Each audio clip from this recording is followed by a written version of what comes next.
আসসালামু আলাইকুম। আমি প্রবাসী বাংলাদেশি। আমি প্রথমেই স্মরণ করছি মহান আল্লাহ রাব্বুল আলামিনকে, যে মহান আল্লাহ রাব্বুল আলামিন আমাদেরকে মানুষ বানিয়েছেন।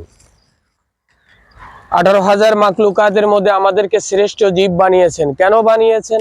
আমরা কেন মানুষ? সর্বপ্রথম আমাদেরকে বুঝতে হবে যে আমাকে মানুষ বানিয়েছে। একটা গরুরও প্রাণ আছে, আমারও প্রাণ আছে, কিন্তু আমি মানুষ। এই মানুষ যখন বানিয়েছেন তখন এই মানুষের অনেকগুলো গুণাবলীর জন্য সৃষ্টির সেরা জীব বানিয়েছেন।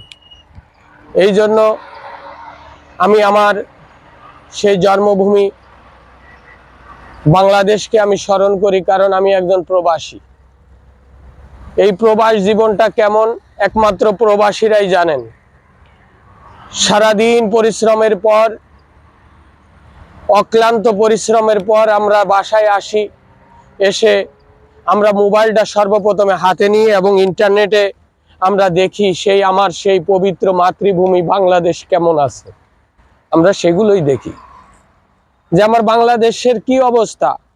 আমরা আমাদের মায়ের খবর নিই, বাচ্চার খবর নিই, বিবির খবর নিই। আমরা নিজের দেশের জন্য মর্মাহত হই, হতাশ হয়ে যাই যে আমাদের প্রিয় মাতৃভূমি কেমন আছেন, প্রিয় মাতৃভূমির মানুষগুলো কেমন আছেন।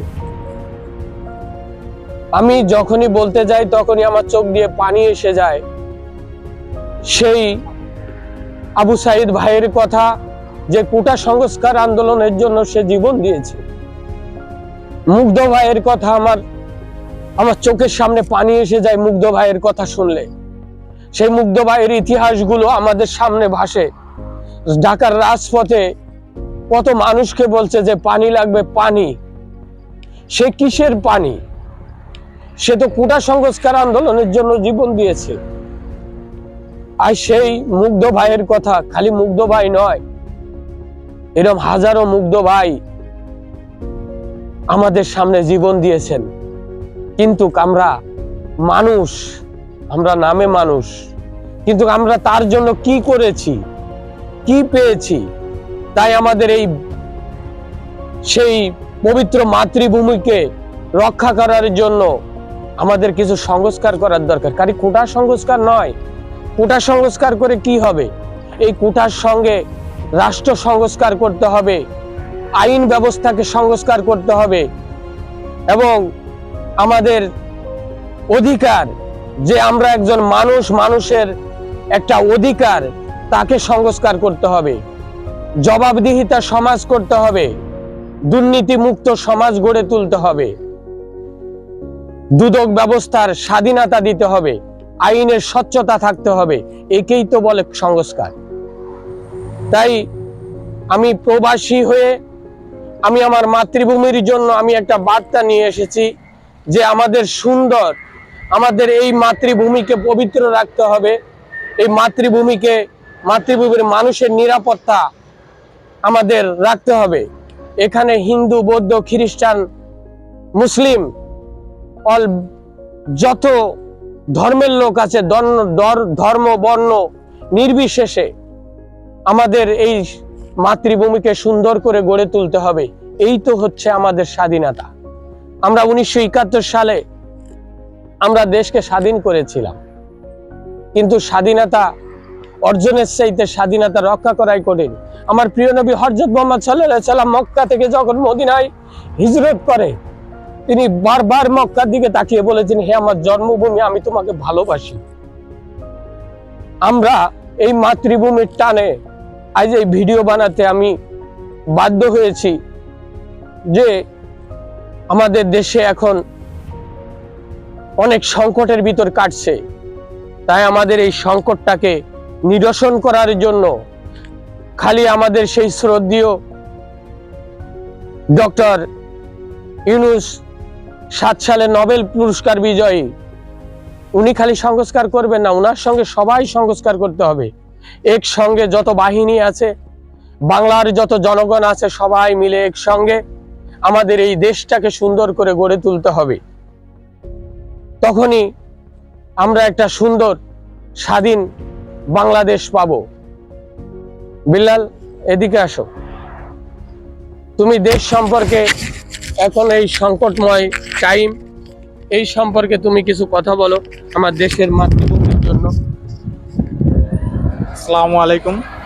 আমার দেশের মাতৃভূমির জন্য আমার কিছু সংক্ষিপ্ত কিছু বক্তৃতা আছে, সেটা আমি আপনাদের সামনে এই ইউটিউবের মাধ্যমে আমি প্রকাশ করতে চাই। সেটা হচ্ছিল, স্বাধীনতা অর্জনের চেয়েও স্বাধীনতা রক্ষা করা খুবই কঠিন। তাই এই এই বিপজ্জনক মুহূর্তে আমাদের একটি দাবি, প্রবাসী ভাই বোনেরা যারা এখন বর্তমানে জেলে আছে তাদেরকে যেমনি হোক তাদেরকে আইনের মাধ্যমে, তাদের কূটনৈতিক সমাধানের মাধ্যমে তাদেরকে ছাড়িয়ে আনতে হবে। এটা যেন আমাদের দেশের যত গণ্যমান্য ব্যক্তি আছে এখন বর্তমানে যারা বিভিন্ন পদে আছে তারা যেন এটা মাথায় রাখে সব সময়ের জন্য। আরেকটি কথা আমার, সেটা হচ্ছিল আপনি যারা শহীদ হয়েছে, হাজার হাজার ভাই বোন শহীদ হয়েছে, তাদের ফ্যামিলিকে যথেষ্ট মর্যাদা দিতে হবে এবং টাকা পয়সা অর্থ দিয়ে সাহায্য করতে হবে। আর সকল রাজনৈতিক ভাই ও বোনেদের উদ্দেশ্যে আমার একটি আবেদন, তারা যেন সকলে দলমেত নির্বিশেষে সব কিছু ভুলে যেয়ে তারা যেন একতাভাবে কাজ করতে পারে, সেই আহ্বান জানাই তাদের। আমার বক্তব্য এখানে শেষ করছি। একটা কথা না বললেই নয়, আমাদের বাংলাদেশে বিশ্বের যত উন্নত রাষ্ট্র আছে, ইউরোপ, আমেরিকা, কানাডা, ওইসব দেশের ভিতর আইন আছে, আইনের প্রয়োগ আছে এবং আইনের স্বচ্ছতা আছে। জবাবদিহিতা সমাজ যদি কোনো জায়গায় না থাকে তাহলে সে দেশ উন্নতি করতে পারে না। একটা কথায় আছে যে education is the backbone of a nation, no nation can be progressing life.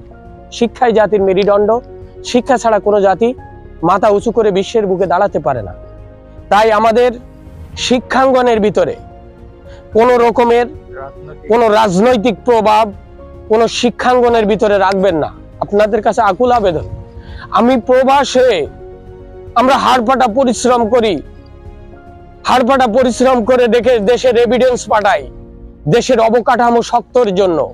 কারণ একটা দেশকে যদি শক্ত করে দাঁড়াতে হয়, শক্ত করে বিশ্বের মানচিত্রে খাড়া করতে হয়, তাহলে তার দেশের অর্থনৈতিক অবস্থা অনেক উঁচুতে আনতে হবে। আর এই উঁচুতে আনতে হলে তার জন্য কি করা লাগবে? তার জন্য শিক্ষা ব্যবস্থা করতে হবে, হাই এডুকেশনের জন্য। তাহলে একটি দেশ সুন্দর করে দাঁড়াতে পারবে। তাই আমি আমার আকুল আবেদন, এই প্রবাস থেকে আমার আকুল আবেদন যে আমাদের দেশের শিক্ষাঙ্গনে কোনো রাজনৈতিক প্রভাব রাখবেন না।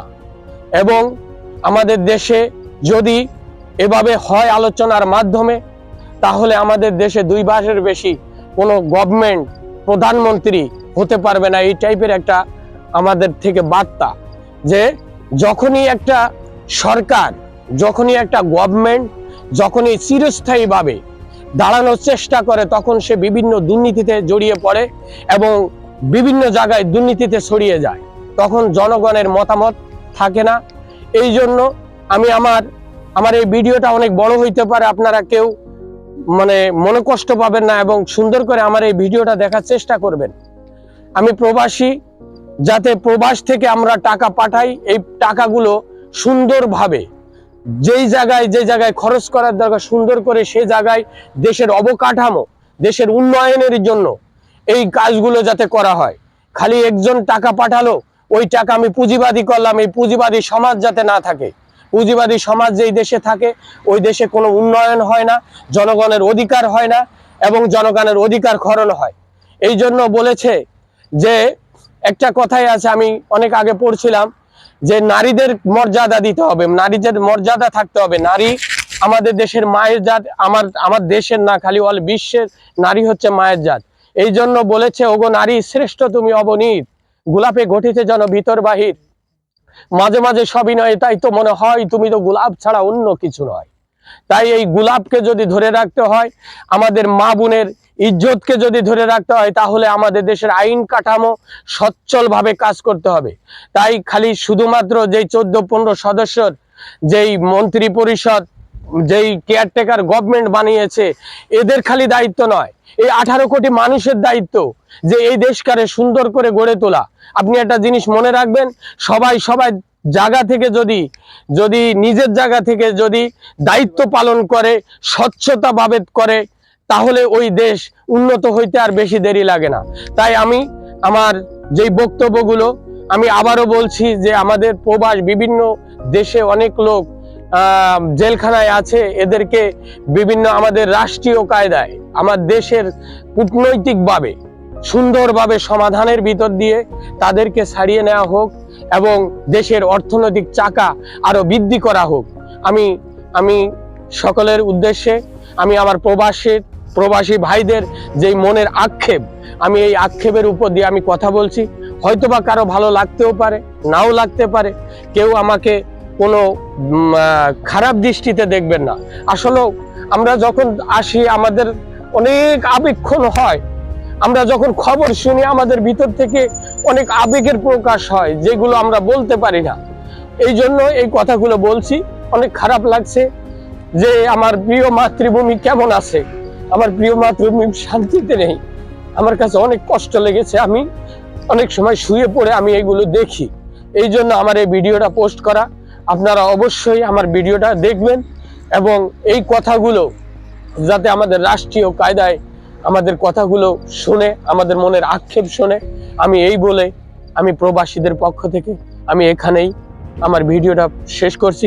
যদি আমি বলতে চাই না, যদি আমার এই চ্যানেলটিকে কেউ কারো মানুষের ভিতরে যদি জাগ্রত হয় তাহলে আমার চ্যানেলটিকে সাবস্ক্রাইব করবেন, লাইক করবেন, যাতে আমি এই প্রবাসীদের জন্য আরো সুন্দর সুন্দর কিছু বার্তা দিতে পারি। ওকে, আল্লাহ হাফেজ। তোমার থেকে আরেকটি কথা আমার, সেটা আমি ভুলে গেছিলাম, হঠাৎ চলে আসে।